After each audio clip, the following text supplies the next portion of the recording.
ஏழாம் வகுப்பு தமிழ் பருவம் 2 இயல் 3 விரிவானம். தமிழ் ஒளிர் இடங்கள். மனிதர்கள் புதிய புதிய இடங்களை காண்பதில் விருப்பமுடையவர்கள்.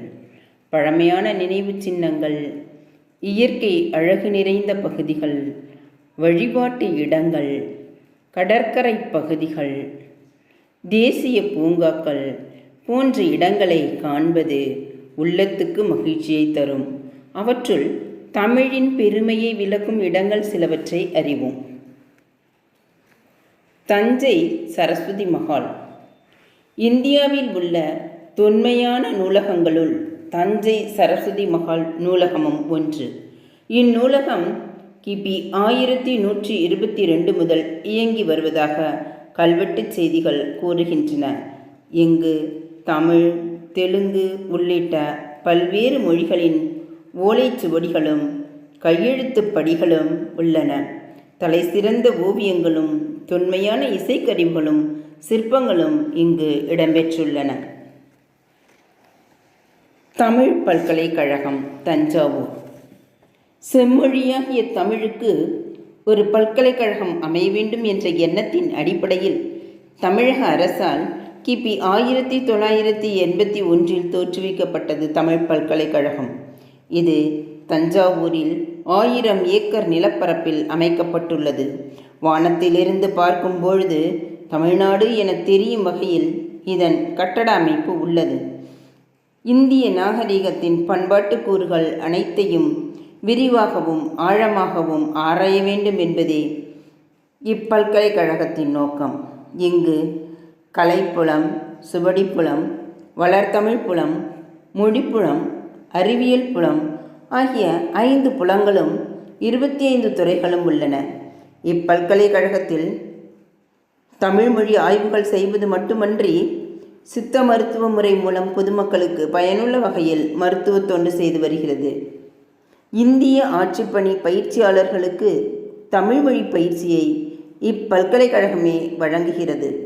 இங்கு மிகப்பெரிய நூலகம் ஒன்றும் அமைந்துள்ளது.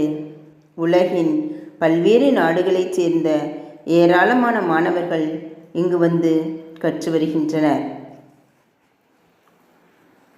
உ.வே.சா நூலகம் சென்னை. கிபி 1942 தொடங்கப்பட்ட இந்நூலகத்தில் தமிழ், தெலுங்கு, வடமொழி உள்ளிட்ட பல்வேறு மொழி நூல்கள் உள்ளன. இங்கு 2128 ஓலைச்சுவடிகளும் 2941 தமிழ் நூல்களும் உள்ளன. கீழ்த்திசை நூலகம் சென்னை. இந்நூலகம் கிபி 1869 தொடங்கப்பட்டது. இங்கு தமிழ், தெலுங்கு, கன்னடம், மராத்தி உள்ளிட்ட பல்வேறு மொழிகளின் ஓலைச்சுவடிகள் உள்ளன. கணிதம், வானியல், மருத்துவம், வரலாறு உள்ளிட்ட பல்வேறு துறை நூல்களும் இடம்பெற்றுள்ளன. இது தற்போது அண்ணா நூற்றாண்டு நூலகத்தின் 7ஆம் தளத்தில் இயங்கி வருகிறது. கன்னிமரா நூலகம் சென்னை. கிபி 1896 தொடங்கப்பட்ட கன்னிமரா நூலகம் தமிழ்நாட்டின் மைய நூலகமாகும். இஃது இந்திய நாட்டின் களஞ்சிய நூலகங்களில் ஒன்றாகவும் விளங்குகிறது. இந்நூலகத்தில் 6 லட்சத்திற்கும் மேற்பட்ட நூல்கள் உள்ளன. இந்தியாவில் வெளியிடப்படும் புத்தகங்கள், நாளிதழ்கள், பருவ இதழ்கள் ஆகியவற்றின் ஒரு படி இங்கு பாதுகாக்கப்படுகிறது. இந்த நூலகத்தின் 3ஆம் தளத்தில் மறைமலை அடிகள் நூலகமும் செயல்பட்டு வருகிறது. வள்ளுவர் கோட்டம் சென்னை. திருவள்ளுவரின் புகழை உலகறியச் செய்யும் வகையில் சென்னை கோடம்பாக்கத்தில் வள்ளுவர் கோட்டம் என்னும் கலைக்கூடம் அமைக்கப்பட்டுள்ளது. இதன் கட்டுமான பணிகள் கிபி 1973 தொடங்கி 1976 முடிக்கப்பட்டன. இது திருவாரூர் தேர் போன்ற வடிவில் அமைக்கப்பட்டுள்ளது. அதனை 2 யானைகள் இழுத்துச் செல்வது போன்று கருங்கற்களால் உருவாக்கப்பட்டுள்ளது. இதன் அடிப்பகுதி 25 அடி நீளமும் 25 அடி அகலமும் உடையது. தேரின் மொத்த உயரம் 128 அடி. 2 பக்கங்களிலும் பக்கத்திற்கு 4 சக்கரங்கள் தனி கற்களால் அமைக்கப்பட்டுள்ளன. கடைக்கோடி 2 சக்கரங்கள் பெரியனவாகவும் நடுவில் 2 சக்கரங்கள் சிறியனவாகவும் உள்ளன. தேரின் மையத்தில் உள்ள எண்கோண வடிவ கருவறையில் திருவள்ளுவரின் சிலை கவினுற அமைக்கப்பட்டுள்ளது. வள்ளுவர் கோட்டத்தில் நிகழ்ச்சிகள் நடத்துவதற்கான அரங்கம் ஒன்றும் உள்ளது. வள்ளுவர் கோட்டத்தில் 1330 குறட்பாக்களும் செதுக்கப்பட்டுள்ளன. அறத்துப்பால் கருநிற பளிங்கு கல்லிலும், பொருட்பால் வெண்ணிற பளிங்கு கல்லிலும், இன்பத்துப்பால் செந்நிற பளிங்கு கல்லிலும் அழகாக பொறிக்கப்பட்டுள்ளன. மேலும் திருக்குறளின் கருத்துக்களை விளக்கும் ஓவியங்களும் வரையப்பட்டுள்ளன. திருவள்ளுவர் சிலை கன்னியாகுமரி. இந்தியாவின் தெற்கு எல்லையாகிய கன்னியாகுமரியில் திருவள்ளுவரின் சிலை தமிழக அரசால் நிறுவப்பட்டுள்ளது. விவேகானந்தர் பாறைக்கு அருகில் கடல் நடுவே நீர்மட்டத்திலிருந்து 30 அடி உயர பாறை மீது இச்சிலை அமைக்கப்பட்டுள்ளது.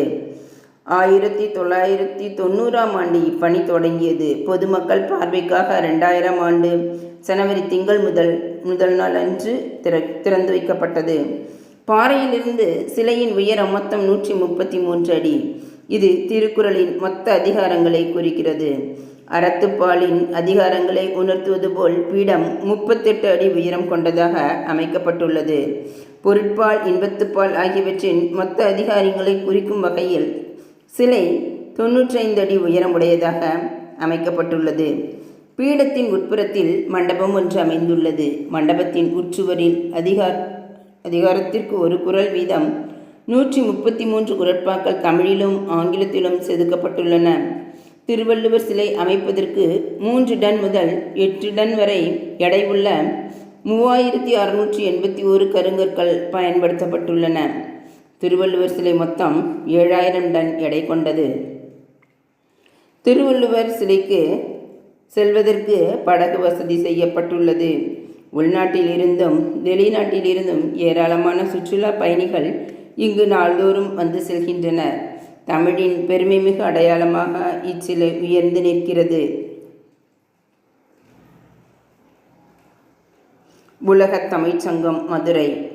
மதுரை மாநகரின் தல்லாக்குளம் பகுதியில் காந்தி அருங்காட்சியகம் அருகில் உலகத் தமிழ்ச் சங்கம் நிறுவப்பட்டுள்ளது. இது சுமார் 87,000 சதுர அடி பரப்பளவில் மனதை கவரும் வகையில் கட்டப்பட்டுள்ளது. கிபி 1981ஆம் ஆண்டு மதுரையில் நடைபெற்ற உலகத்தமிழ் மாநாட்டில் மதுரையில் உலகத்தமிழ்ச் சங்கம் நிறுவப்படும் என்று அறிவிக்கப்பட்டது. அதன்படி இக்கட்டடம் கட்டப்பட்டு 2016ஆம் ஆண்டு திறந்து வைக்கப்பட்டது. இதனுள் பன்னாட்டு அளவிலான கருத்தரங்க கூடங்கள், ஆய்வகங்கள், நூலகம், பார்வையாளர் அரங்கம் ஆகியன கவியுற அமைக்கப்பட்டுள்ளன. வெளிப்புற சுற்றுச்சுவர்களில் 1330 குறட்பாக்களும் இடம்பெற்றுள்ளன. உலகத் தமிழ்ச் சங்கத்தின் மற்றொரு அமைப்பான சங்கத்தமிழ் காட்சிக்கூடம் தனி கட்டடத்தில் இயங்கி வருகிறது. தருமிக்கு பாண்டிய மன்னன் பொற்கிழி வழங்கிய திருவிளையாடற் புராண காட்சி இதன் நுழைவாயிலில் புடைப்புச் சிற்பமாக செதுக்கப்பட்டுள்ளது. இங்குள்ள காட்சிக்கூடத்தில் வள்ளல்கள், புலவர்கள் ஆகியோரின் வாழ்க்கை நிகழ்வுகள் ஓவியங்களாகவும் சிற்பங்களாகவும் உள்ளன. தொல்காப்பியர், ஔவையார், கபிலர் ஆகியோரின் முழு உருவ வெண்கலச் சிலைகள் நிறுவப்பட்டுள்ளன. மேலும் இதன் சுற்றுச்சுவர்களில் சங்க இலக்கிய காட்சிகள் வண்ண ஓவியங்களாக வரையப்பட்டுள்ளன. 3ஆம் தமிழ்ச்சங்கம் அமைந்த மதுரையில் உலகத் தமிழ்ச்சங்க கட்டடமும் சங்கத்தமிழ் காட்சிக்கூடமும் தமிழின் பெருமையை பறைசாற்றி நிற்கின்றன.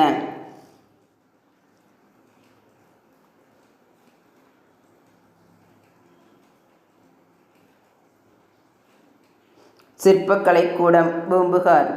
2000 ஆண்டுகளுக்கு முன் சோழர்களின் தலைநகரமாகவும் துறைமுக நகரமாகவும் விளங்கியது பூம்புகார். இந்நகரை பற்றிய செய்திகள் சிலப்பதிகாரத்திலும் பட்டினப்பாலையிலும் இடம்பெற்றுள்ளன. இங்கு மருவூர்பாக்கம் என்னும் கடல் பகுதியும் பட்டினப்பாக்கம் என்னும் நகரப்பகுதியும் அமைந்திருந்ததாக சிலப்பதிகாரம் குறிப்பிடுகிறது. பின்னர் ஏற்பட்ட கடல்கோளினால் பூம்புகார் நகரம் அழிந்துவிட்டது. இந்நகரத்தின் பெருமையை உலகறிய செய்ய 1973ஆம் ஆண்டு